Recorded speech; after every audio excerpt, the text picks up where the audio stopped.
If you're positive, you better bless this space. If you are negative, you better get up on my face. If you are positive, you better bless this space. If you are negative, you better get up on our face. If you are positive, you better bless our space. If you are negative, you better get up out our faces. Period. Oh, man, I had to Period. fix my headphones. Sorry, guys. Sorry.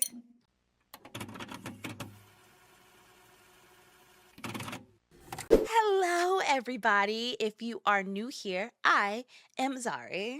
And I'm Space, the witch. And if you're not new here, welcome back to another episode of Witches and Weebs, where the otaku lifestyle, spirituality, fandom, and witchcraft all come together to create a harmonious community of witches and weebs and everything in between. We dive into all things mystical, magical, pop culture, witchy, weeby, anything under the sun considered fun. So if you are here, thank you for joining us on Journey to Enlightenment, and we hope that you have as much fun as we do. Jazz hands. Jazz hands. Wow. Holy fuck. Been a long time since we did one of these. Oh my god.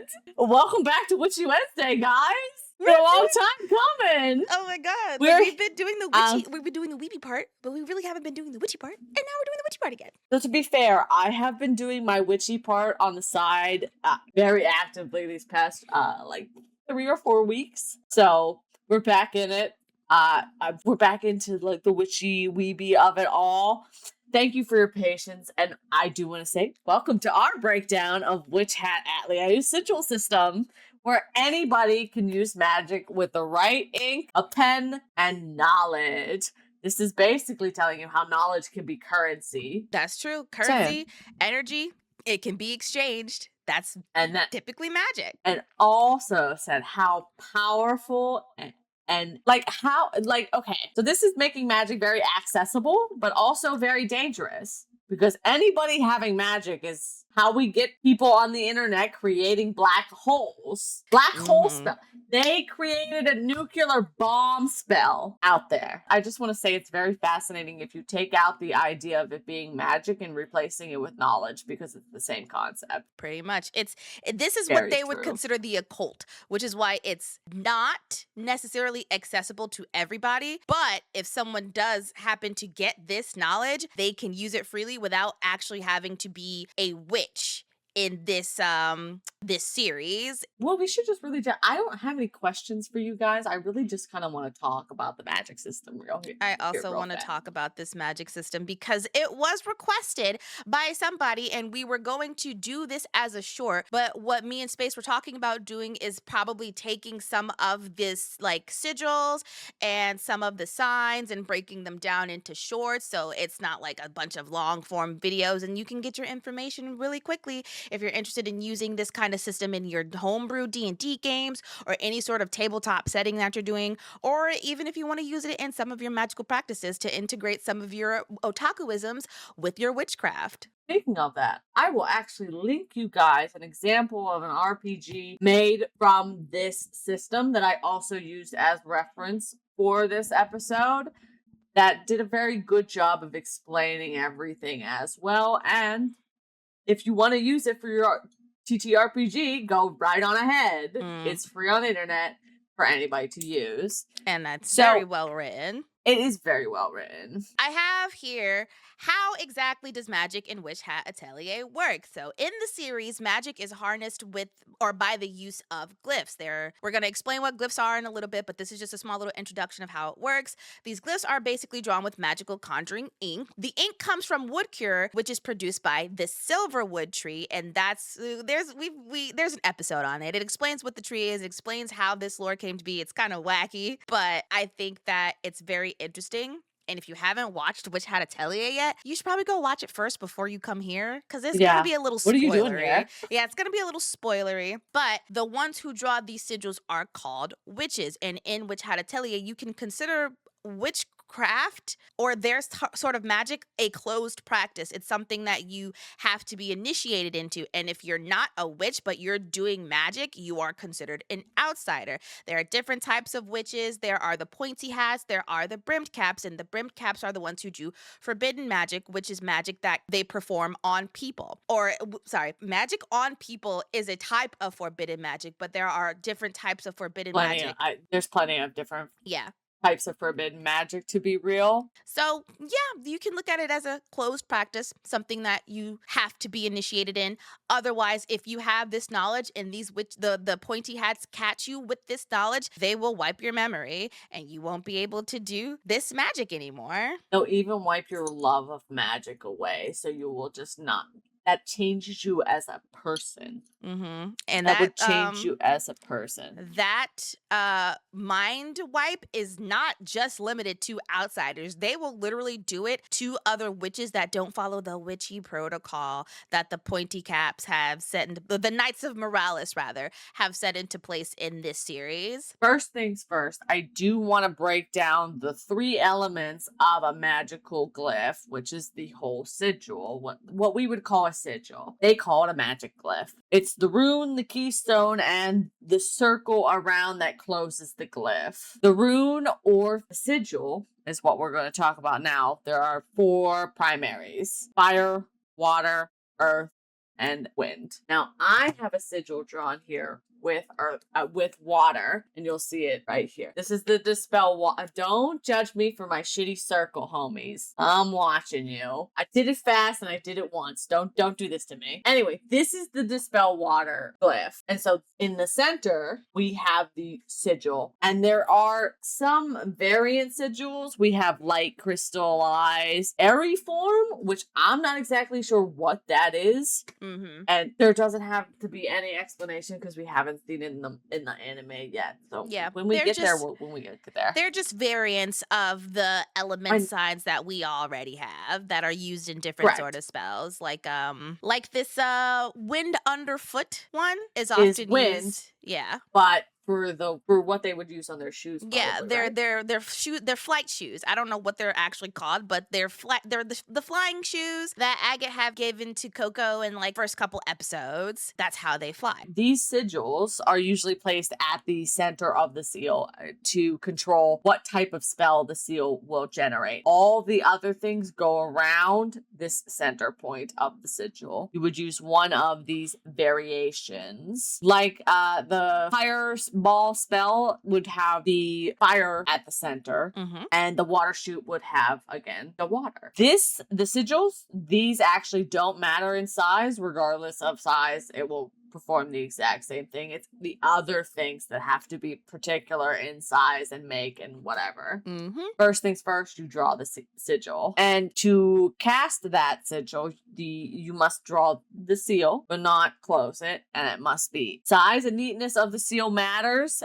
They have a strong effect on these spells. The larger spells are more powerful than the smaller ones. Yep. And neatly drawn seals are more stable than long-lasting and messy ones. Yep. And these seals, again, are made up with the sigil and the outside ring, and what Mia's going to talk about right now. Yes, and we are going to go into the second part of these glyphs. Is that what they call it? Glyphs? And we are going to talk about the signs, also known as the keystones. And these are what determine how the spell manifests at its core element. So they're typically, like Space is showing in that example, are what surround the sigil. This is what effects are applied to this element to make the sigil happen. So we have an example here, the Rain Flinger spell, and it's a spell designed to keep the user dry. There are different variants of the Rain Flinger spell. There's one that like prevents water from touching you, and then there's one that dries the water off of you. So we're going to talk about the one that keeps the water off of you as opposed to when you're already wet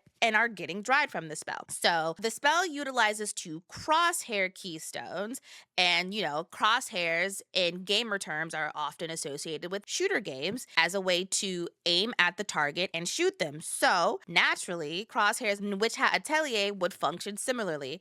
It targets the core element and applies the effects of the keystone. So it would be the 2 adjacent fire runes. So with this information, crosshairs, primary water element, and then a fire sigil at the top and the bottom, it uses the fire sigils to evaporate the water before it touches the user. Because what happens when you get some heat on some water, it starts to boil, it starts to evaporate. It's basic science. So it's like it's funny that they use they're a lot of including science in here. And what is magic but science that's not explained? And while you can technically call this science, it's still magic. So just some food. It's absolutely magic in their world. For Exactly. sure. So yeah, it evaporates the water before it hits the user, thus keeping them dry and preventing the water from touching them. There's a lot of keystones that go into spells, and the ones that we've seen so far in the anime use the columns, which you can see in the water spout spell that Coco does. It's the one that has the line, the going down, and then the line at the bottom, or if it's reversed, it has the line at the top. And one of these drawn too long will spout the water in that direction of the longer column. And there's also the crush keystone that was used in the episode where Coco helped Tarta develop a spell so he would be able to see the components of any crushed material because he has silver eyes, so he can't see color, so he doesn't know what's in jars, what's in vials. So this spell definitely helps him because now he knows the components of what's inside and he can ascertain, okay, this is what I might need to use, and this is what I needed to use to help Coco get better during the episode that she was in the hospital. This right here is the crosshair, Mm-hmm. obviously. And this is the fire sigil. So you can see that sigils can be used in any places in place of the center. But crosshairs are usually, like, the keystones are usually on the outside. And there's plenty of other signs that are here that we have. I do have an example here that will show up. It'll take us a long time to cover every single one. And I actually found also in the RPG, they have more. Mostly because they're spoiler having motherfuckers over there. Mm-hmm. We didn't dive too deep into it because we didn't want to spoil ourselves. So we have like the basic surface level ones that we don't have to do too much diving into to understand. Correct. This is all what we've so far seen, and we didn't want to dive too far into anything. But we'll teach you how exactly they do and write everything. From there, you take all these signs, you set them in their spot, and now you have to close it. Like you closing a circle, you close it with a ring. And as they would call it, it's actually called a glyph, is the circle that contains the sigils and signs to fully complete the spell. And why the whole sign is called a glyph, actually. It'll only activate once that circle is closed. So like Agate does, she keeps pre-made spells that she can just boop. As long as a small gap is left in the circle, it's possible to prepare spells and use them in times of emergency. Witches tend to keep one of those little palm squares on them with pre-drawn spells just in case anything happens, like getting kidnapped and fighting a dragon, Crazy concept. Their little handy dandy notebook. It's basically a little handy dandy notebook. Now, I want to talk about some advanced magic topics here. So when you have one spell and one glyph and one glyph, you can actually connect them with a singular line. And that's probably how that spell on that sword, I think it's called the Rain Cleaver or something. That's probably how they do that magic on that sword, is a lot of mini sigils connected by lines, which is what we saw actually. Yep, and I think that they also utilize that same rain slinger glyph that we were talking about earlier, or the rain flinger glyph that we were talking about earlier. Due to this phenomenon, that actually, if several small identical spells are linked together, it is possible to make spells more powerful than a large spell that takes up the same exact amount of space, allowing for very, very powerful spells to be drawn on very small surface areas, like the face of a sword. Mm-hmm. And just like you can reverse anything, you can reverse these signs, which was used in the Tarta spell, to allow him to see the fucking what they originally were. If a sign is flipped around, it will produce an effect opposite to the one it produces normally. Brush would be crush, and so Coco had it drawn much nicer. But basically what it does is you've got the earth element in the middle naturally, because what are plants? That is part of the earth, obviously. It makes the most sense to use the earth sigil in the middle, and with the upside down crush keystones, rather than crushing them, they are reforming. And so now we get to see the original component, like we mentioned earlier, in the jar, in the vial, and we get to see what it was made out of. And I loved it. That episode had me so like, ooh. Emotional. Super emotional. And we see wall breaker, which is the crush, and the inversion, which is integration, which subsequently both pulverizes and depulverizes both materials. So Yep. we've seen examples of crush used as it should be and the reverse of it. And in addition to this, if two spells which are identical except for one is normal and one is reverse, the spells will cancel themselves out and both will be negated. So it's just a nothing burger, a nothing It's sandwich. a nothing burger. I just enjoy that little bit of like lore that was like, yeah, that's exactly how it would work though. Right. And lastly, I want to talk about is the act of nesting glyphs, where you combine two spells together by one spell being inside of another spell. Small spell in a bigger spell. As seen as in the Serpent's Bed of Sand specifically. It is possible to have spells enclosed in one another. This allows this method to work both spells drawn on the same object. This technique can be used to boost power, obviously, or quickly change as part of a spell's effect without redrawing it completely, or to create a much more sophisticated and complex spells. I also think that the glyph that they used, the Brimcaps used to trap Coco and the rest of the little witches in that other world is also one of those intricate spells that have glyphs inside of glyphs inside of glyphs, because it was massive. Coco found it, and once they were able to break that glyph, they were able to get It was out huge. of that. Yeah, it was, and it shows by like the place that they were in was massive, and when they found the glyph, it was massive. They came up like face to They had to face with look it, up at and it and be yeah, like, it was huge. And I'm like, dang, how the hell you draw something that big like that? But also, when Keyfree had found that glyph on the outside, thank you, Brush Buddy, thank you to Brush Buddy, it was pretty small on a rock. And so there's obviously some things that we have not gotten to explain yet because we're not deep into the manga. We are anime watchers, so we're operating off of the information that we have given to us from the anime. So there is going to be a lot more that we're going to see later down the line once we get another season of Witch Hat Atelier. So if anybody is interested in us talking further about this system when that comes out, let us know and we will get on it, because I like this magic system, and I'm probably going to find a way to use it in some sigil magic because I think that it's so cool. Whoever did this did a lot of research and has a super big brain to be able to sit down and make all of these symbols and create meanings for them to create this magic system. I'm so impressed that someone took this level of detail to make their magic system and didn't just soft magic it as fuck like some people I know. They put their whole ass into it.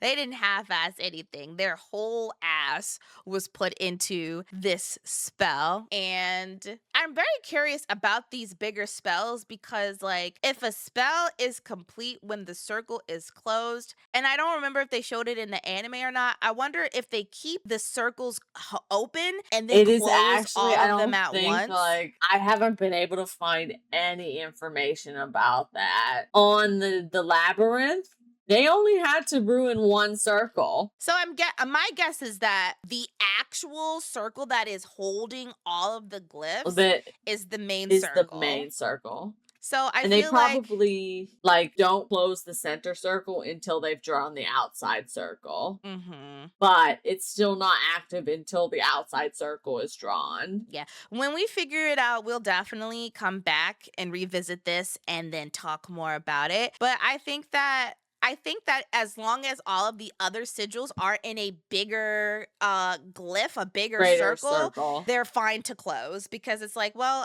it's not activated yet because it's inside of another circle. And it just really proves how meticulous this system is. And my understanding is they do draw the bigger circle first. Uh-huh. So that probably is what sets their fucking spell. And it's like, okay, everything is going in here. Nothing in here is active until I close this big circle. From my understanding. Mm-hmm. So that is, other than some examples we have here like listed that will show up. Bloop. You'll see contemplation of glyphs used so far at the very beginning. Dancing lights, we've seen the Rainmaker's rune, which just makes rain, like homie. it is what it is. Mm-hmm. Dragon's Bed of Sand, which we've seen, of course. The Dispel Water, Wall Breaker. We see the Sore Boots. They're called Sore Boots. We had the name right here. You just Sore looked at it. boots. Oh, I didn't scroll down. P.S. That's a really cute name. I will be using it in my own lore. Thank you. I just want to double back to the Dragon's Bed of Sand. The Dragon's Bed of Sand is one of Tetia's spells. It was made off of one of Tetia's spells that they enclosed in circles of repetition keystones. I think that it was also using billowing keystones. Yeah, the billow keystone is right in the middle. And then they're also using convergence keystones and column keystones to just have it all in one area. And the spell with the repetition sigil just keeps going and going and going and going. So it keeps doing this spell. And I'm gonna assume that until it's broken, it's just gonna keep going and keep going and keep going. And that's why they were able to make that big old sand cloud bed for the dragon. Brainstorming and sharing with other maidens, mothers, and crones. We'll call them that now. Anyone under the age of 5 years in witchcraft is a maiden. A mother is 5 years to like 20, I believe, and 20 and on is crones. So, brainstorming with other maidens, mothers, and crows is how you grow as a witch. You do not have to be in a coven. You can absolutely do all your practice solo, but just talking to other people about, like, hey, what do you use for blah, blah, blah, blah, blah.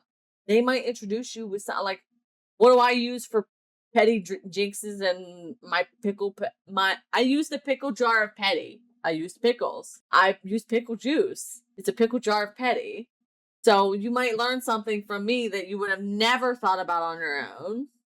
I just used whatever the fuck I had on hand. You are limited to what you know when you don't want to learn from other people. And that's really going to hinder you as a practitioner. You can do all the research you want. Rashay just learned, actually. Hey! Connected all the dots and the lessons, and look at us go. Crazy concept. But if you want more of these kind of episodes, because we really do enjoy doing them, I would like to know one question now that we're done. What is the next magic system you would like to see us talk about? We might have to watch an anime or read a manga for it, so it might take a moment, but we will do it. That is my question for the comments. I want to know what's the next magic system like this that we could dive into and pick brains and see what we could steal from. But that's why I'm asking you guys, because I actually, when I was thinking about it, I was like, I would love to do this thing again. But what magic system would I do? So that's why I'm reaching out for you. So you can hit us in the comments, because a community that yaps together stays together. And remember, if you want to yap some more, you can now find us in our Discord. I promise it's properly linked. My bad. And you can also find me, Space, at their Twitch, at Space Witch at DS on Twitch. You know, I said Twitch like 4 times. That's crazy of me. But if you want to watch games, come get your cards read or just yap, because I'm here to just yap. You can find me over there. And make sure that you like this video and subscribe, and then turn that notification bell on to be part of the witches, the weebs, and the everything in between. And also be first in line for the next Witches and Weeb videos, because who doesn't want to be first in line for one of our one-of-a-kind, ahead of its time pieces? I know I do. I know Space does. And we hope that you do as well. So remember, with much love, stay magical, stay mystical, stay whimsical. We will see you next time. Bye, everybody. Bye.